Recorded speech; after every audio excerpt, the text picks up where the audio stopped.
day about practice. If it doesn't do well, then what alternative backup plan do I have? So I used to jest with them that I'll take to writing and I'll write books. He gifted a book to his father. Father read it and he was ecstatic when he telephoned me. And he says, I can't believe that there's a book written on our times and you brought back old memories.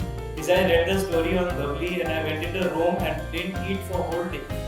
This is a chapter which is titled Near Death. And it's about a group of Adivasis approach the hospital, and I read on from this beginning. The kind of equanimity they have is incredible. The kind of resilience they have, the kind of loyalty they have, the simplicity they have. These lessons we can't learn in Bombay.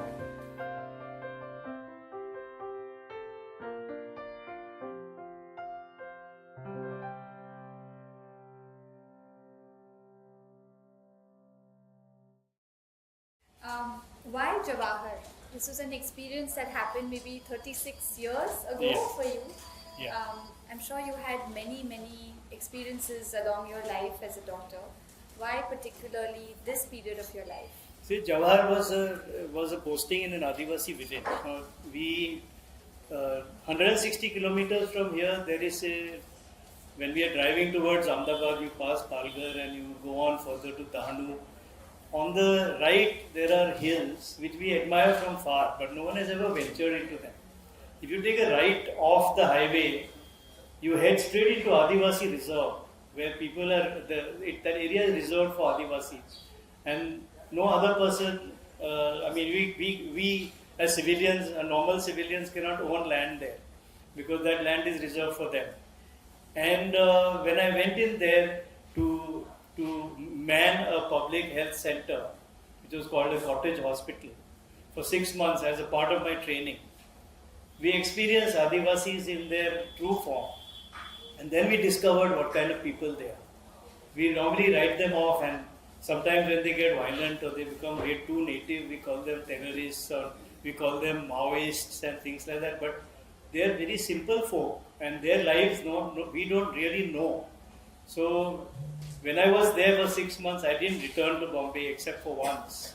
And in those 6 months, whatever experiences I have are etched in the head. When you read the book, you realize that I have some very detailed memories of certain moments of that, or certain periods, or certain patients, and certain incidents in that period. And finally, it's all down into the book. I'd like to add a little fact here, which I know you stay away from mentioning. But in this, what you've just said, it just shows how much you care and how much service is in your blood. So actually, Anand uncle is Gandhiji's great-grandson, which is a fact that he usually, is not even mentioned in his book, doesn't talk about it, which shows his humility, but it comes through in the work he does and in what he does. Even though this book is based in 1981, actually before I was born, but in 2024, I still think it was something that connected at so many levels. Through these beautiful stories, you not only learn a lot about life in rural India. Medically, you learn a lot, like what does an APGAR score stand for, little facts that you pick up. But I think there are a lot of life lessons, and it's because of the way Anand has written it, where he weaves in little lessons about how even at a point when he's lost a patient, how he goes for a walk the next morning and immerses himself in nature to kind of get out of that negative thinking, or so lots of beautiful life lessons on how we can live our life are woven in, which I kind of connected with. And like I said, it was a book that I read over 2 days, and this is a generation of Netflix, and we're watching shows, shows like Grey's Anatomy and House. You literally feel like this is 10x better because it's in 4D in your mind and your imagination, and through your beautiful writing, you really feel like you're there. Much better experience than watching any of those shows. So thanks so much, Radha. Yeah. No, and I think appreciation from someone of her age is far more superior than appreciation of my age or someone older, because this is the generation who we have to reach out to. And I think that You have said all these words. I think the book has succeeded even No, before it started. I would urge everyone to read this book. It's fantastic. Thanks so much. You want me to read out a chapter? Yeah, sure. Why don't we? I think we have some time, so. There in the distance, I could see a group of men carrying a man on a bed sheet improvised to be a stretcher. The patient looked motionless. They appeared to be about half a kilometer from the hospital. I called out to the nurse, urgency in my tone. Sister, prepare two 20cc syringes of ASV, that's anti-snake venom.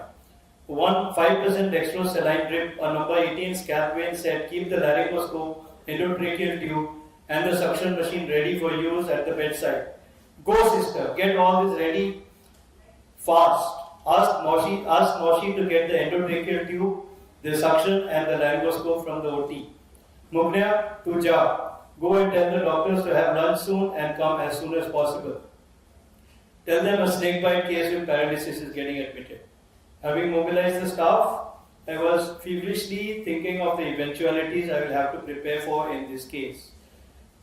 They were a few steps away from the hospital now. I walked up to meet them.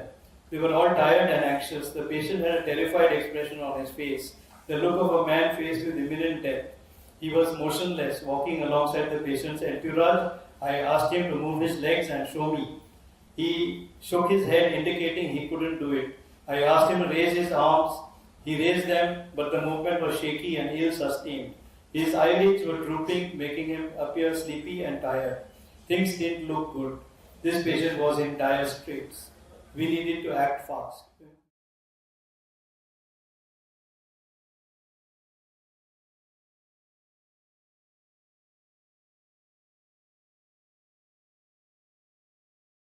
And the end result, I hope, will be that we may not go there ourselves and do things for them because it may be very difficult.